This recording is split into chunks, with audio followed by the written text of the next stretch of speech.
¿Conoces sobre la iniciativa proembargocuba.com? Nuestros invitados nos informan de los pros y los cons del embargo. Ya, Anali, contigo.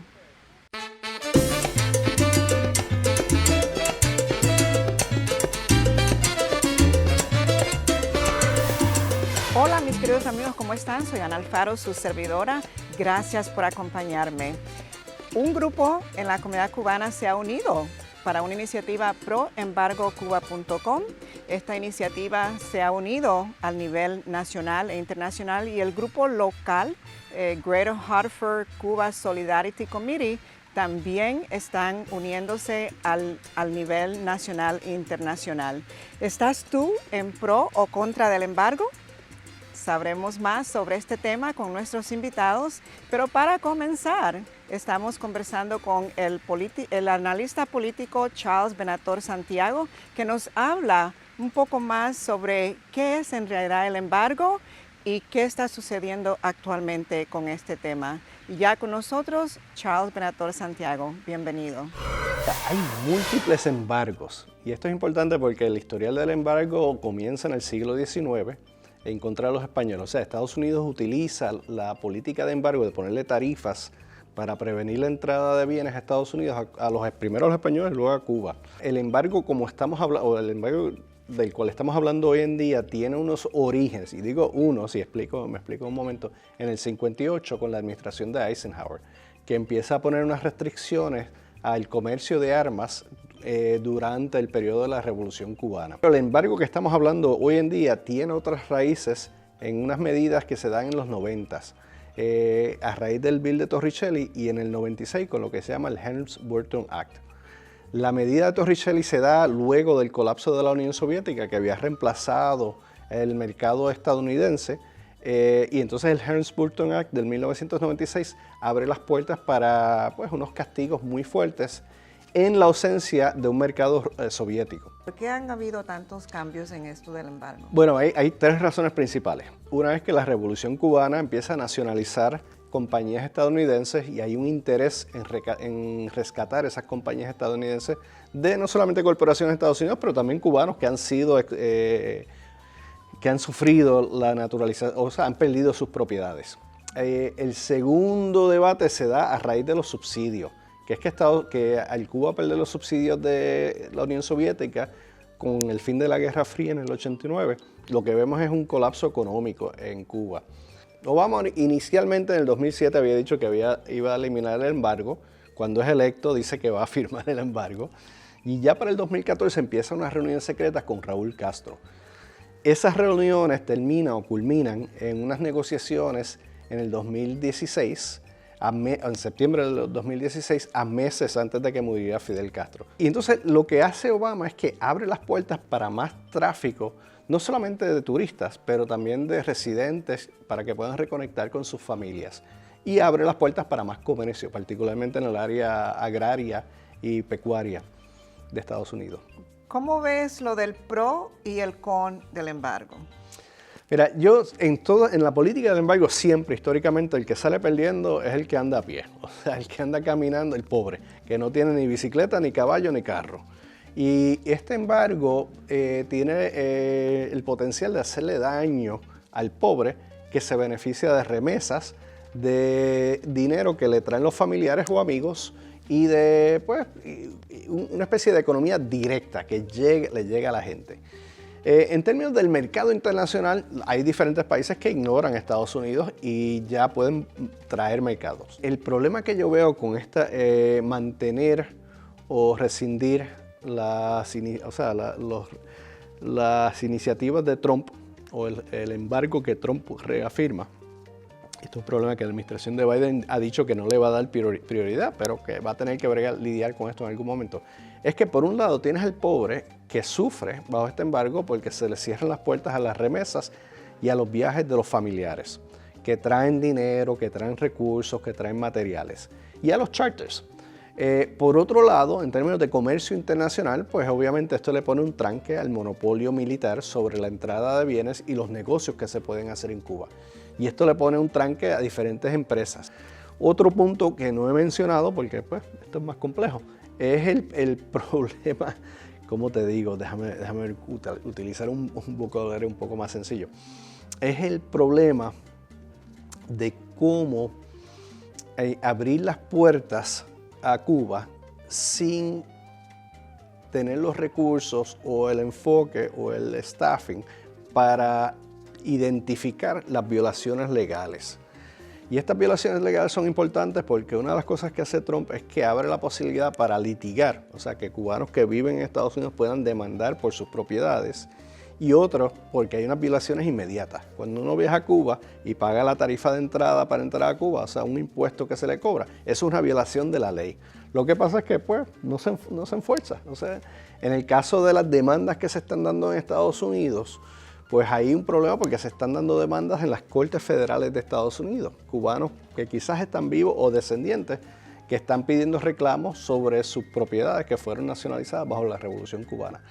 Ese problema legal es difícil de negociar porque ya hay unas cortes independientes, las Cortes Federales, y entonces depende también del Departamento de Estado que pueda interceder o afirmar estas penalidades. Yo creo que abrir a Cuba hay unas posibilidades bien buenas con medicamentos, el sector de medicina, farmacéutico, y yo personalmente creo que el pobre es el que no se debe castigar al pobre por los crímenes del Estado, o de los Estados, mejor dicho.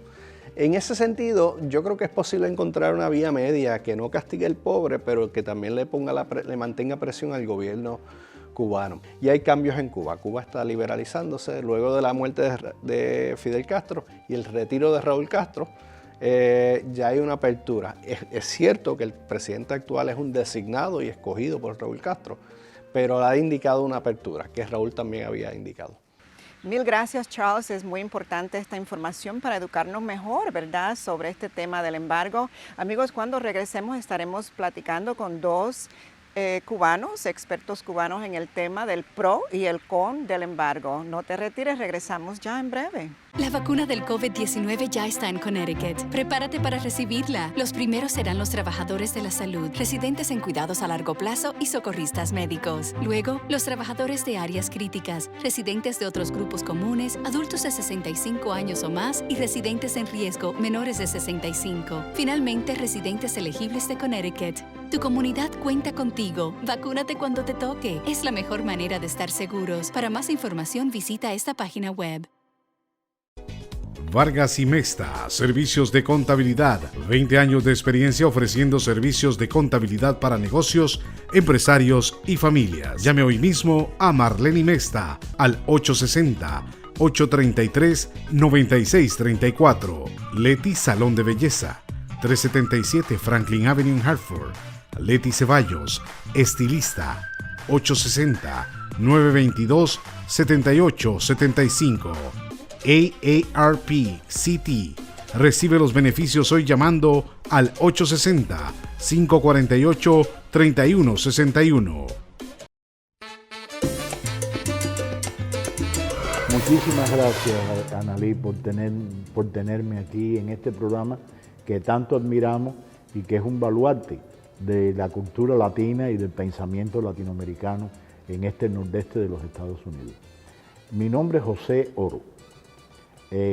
Yo soy cofundador y vicepresidente de noembargocuba.com, que es ahora ya una entidad legal del estado de Connecticut, pero que en general es una organización internacional que desde el día de su fundación, el pasado 27 de enero de este año, ya tiene más de 105,000 miembros y sigue creciendo de una forma acelerada y ya tenemos personas en 134 países.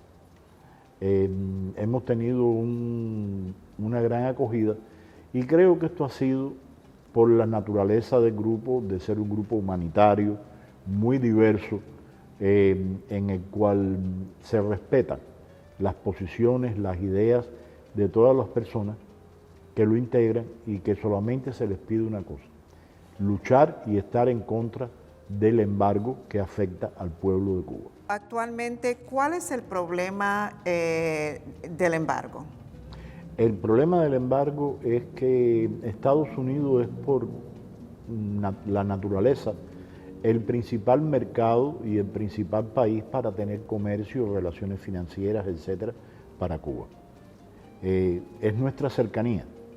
Además, Cuba no se puede mudar. Estamos simplemente unidos a la corteza terrestre junto a los Estados Unidos. Sí hay una verdad, el embargo no es solamente una prohibición bastante extendida de comprar o vender productos en Cuba, sino de obtener crédito, de usar el dólar como moneda de cambio e incluso en terceros países, porque el embargo tiene una fuerte componente de extraterritorialidad, es decir, de afectar no solo a Cuba y a Estados Unidos, sino también a terceros países que se le impide muy seriamente el comerciar con Cuba. ¿Qué actualmente están haciendo, laborando y qué metas tiene? Estamos haciendo un trabajo de educación con las personas, con los políticos, con las empresas, con las cámaras de comercio. Estamos trabajando para demostrar de que este embargo no es solamente injusto, a mi juicio, y que debe ser eliminado, sino que también es conveniente hacerlo. Hay muchas empresas de Massachusetts y de Connecticut que están en perfectas condiciones de participar de una forma muy ganancial en relaciones económicas y financieras con Cuba. Y puedo poner unos cuantos ejemplos que son muy claros. Por ejemplo, Pratt & Whitney, la industria de los seguros, la industria de los astilleros y reparaciones navales, la industria turística. Es decir, hay una amplia panoplia de oportunidades que se están desaprovechando hoy y que la están ocupando gente de la República Popular China, de España, de otros países. Las personas que sufren el embargo contra Cuba de una forma más extraordinaria son los pobres, las minorías dentro de Cuba. En Cuba, las personas que viven en lugares alejados, muchos de ellos mestizos, negros, mujeres, sufren más el embargo que cualquier otra persona. Muchísimas gracias al señor Oro por su trabajo, ¿verdad?, arduo en esta labor y esta iniciativa. Y ahora con nosotros el señor Mike Martínez, que nos habla sobre por qué no al embargo. Veamos. Soy Mike Martínez y yo estoy aquí en Connecticut desde el año 65. Yo vine de Cuba como un niño vía Pedro Pan, Operación Pedro Pan, y en el año 65, después que nos reunimos con mis padres, llegamos a Connecticut, y Connecticut es home para nosotros, para mi familia y para mí. Y llevo 5 décadas trabajando para mí en varios negocios. Unos me han ido bien, otros no tan bien, pero el problema aquí es que si uno lo sueña, uno lo puede alcanzar. Ese es el sueño americano y yo me he acogido a eso.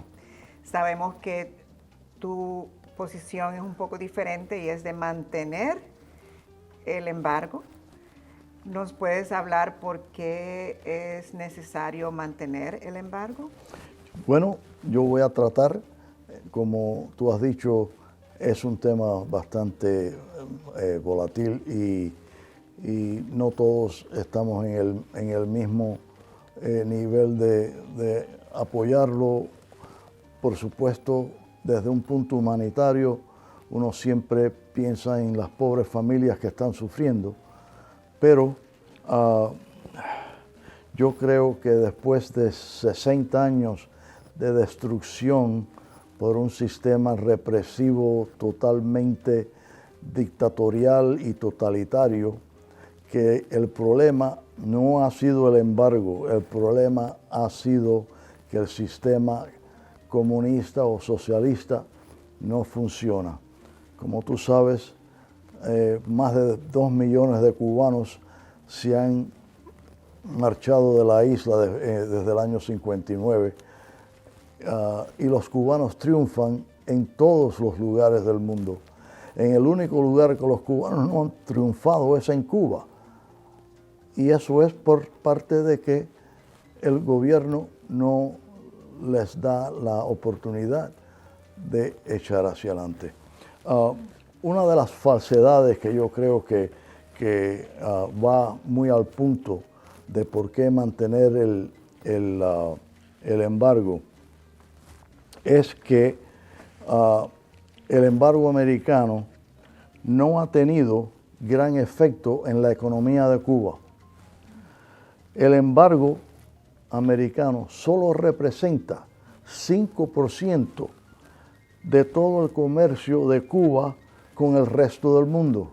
En el año 2000, el gobierno americano, el Congreso, levantó la prohibición de las ventas de productos agrícolas y médicos para Cuba, pero solo si el gobierno cubano pagaba en efectivo, en cash.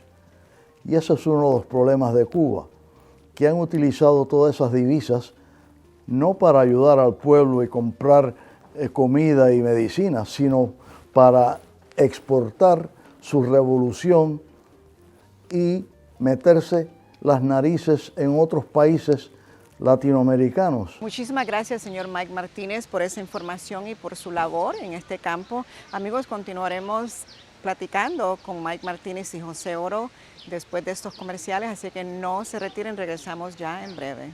Este segundo segmento del show de Analí es presentado por La Casita del Sabor Restaurant, 1993 Park Street, Hartford, Connecticut.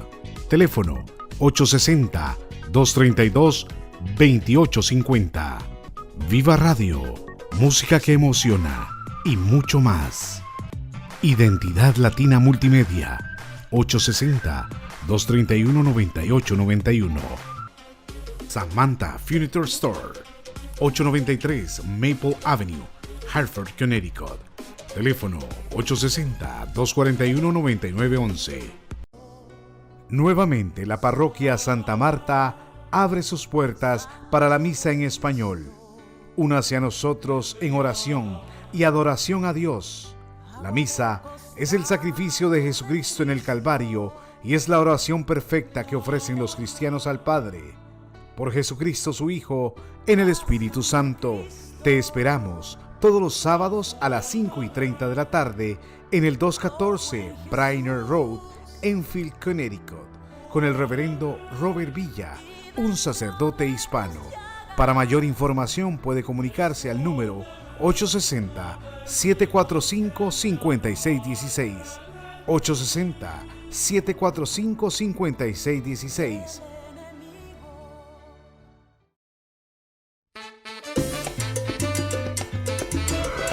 Amigos, continuamos con el tema de pro y con del embargo. Ya con nosotros Mike Martínez y José Oro para finalizar este tema. Cuando Obama suspendió algunas áreas del embargo y las personas podían viajar a Cuba. Exactamente. ¿Y qué sucede ahora? ¿No pueden viajar? Bueno, el problema ese fue que en los últimos 20 años, por ejemplo, Cuba ha recibido billones de dólares de países europeos, países de Latinoamérica, Japón, Canadá y muchos más.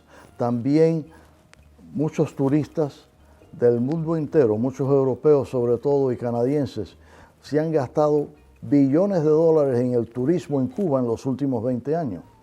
Y también los cubanos en el exilio o por todo el mundo han enviado billones de dólares para sus familiares y seres queridos. Pero ¿qué ha pasado con esas divisas, ese dinero, ese cash? Ha ido para levantar, para utilizarlo en exportar y llevar la revolución a otros países. Los militares son los que controlan completo ahí. el comercio, el turismo, las rentas de carro, los hoteles, eso está controlado completamente por los militares y los que mandan, que son la gente del gobierno comunista. Hacer negocio con ellos es hacer negocio con el diablo. Ese dinero no va a llegar al pueblo, ese dinero se lo van a gastar en, yo no sé en qué, pero no creo que va a facilitar o a que el pueblo se beneficie. Levantar el embargo también va a darle fuerza más a los militares para que controlen la economía y represar al pueblo cubano más de lo que es. Levantar el embargo es demorar, en vez de acelerar, una transición demócrata en la isla. El embargo en estos momentos puede ser levantado inmediatamente si pasan tres cosas. El gobierno americano demanda estas tres cosas que son importantes. Número uno, libertad a todos los presos políticos en la isla. Establecer los derechos humanos a todos los ciudadanos cubanos en la isla. Y número tres, elecciones libres, en la cual todos los partidos políticos puedan tener elecciones libres sin miedo a coacción o represión del gobierno. ¿Qué van a hacer con todas estas cartas de apoyo, documentos de apoyo que reciban? ¿Qué van a hacer? ¿Dónde van a ir? Vamos a ir esencialmente a Washington y a las gobernaciones de los distintos estados. Vamos a educar a las personas que deciden el fin del embargo, que están aquí en Estados Unidos. El fin del embargo no se quita en Cuba, ni se quita en las Naciones Unidas, aunque el apoyo internacional a las Naciones Unidas tiene una importancia extraordinaria. Se quita en dos edificios que están muy cerca en el Distrito de Columbia. Se quita en el Capitolio y en la Casa Blanca. Nosotros hacemos educación, trabajamos en ese sentido de educar, de presentar cosas, pruebas, elementos prácticos, cifras, estadísticas, declaraciones de personas. Nosotros no estamos haciendo política, no le estamos diciendo a nadie vote por tal persona. Nosotros lo que estamos es hablando con las personas y diciendo, por favor, hagamos lo que es más humano, más decente, más humanitario. Quitar el embargo es evidentemente una necesidad. Agradezco mucho a Analí, esta es una gran oportunidad. Le digo, por favor, a todos quienes nos escuchen, únanse a nuestro grupo, noembargocuba.com. Queremos su apoyo para eliminar el embargo. Nuestro grupo no es un grupo de posiciones políticas específicas, es un grupo de gran diversidad de personas y de grupos sociales, y es además un grupo que tiene un objetivo directo, claro y transparente: el fin del embargo que agobia al pueblo cubano. Muchísimas gracias. Increíble el tema, amigos, de verdad que muy informativo, muy educativo, y creo que nos motiva a apoyar a nuestra comunidad cubana, sea que sea pro embargo o no embargo, ¿verdad? Es importante educarnos y estar al tanto de toda esta situación. Así es que le doy gracias a todos mis invitados, a todo el equipo de producción de Capital Community College, a todos ustedes por siempre estar con nosotros todos los sábados y también durante la semanita en la mañana. Y bueno, ¿qué les digo? Siempre brillando con todos ustedes, pero antes de brillar, y les voy a decir con quién, recuerde que si se pierde un programa, puedes visitar nuestra página de Analí Show en el YouTube, ahí está el programa completo, lo puedes ver. También puedes visitarme en las redes sociales, el Facebook, Instagram y mi página web analishow.com. Así es que amigos, ahora vamos a ver, estoy brillando como siempre con todos ustedes, pero en especial con nuestra amiga Marilda Gándara, Bessie Reina y toda la comunidad cubana. Chao, será hasta la próxima semanita.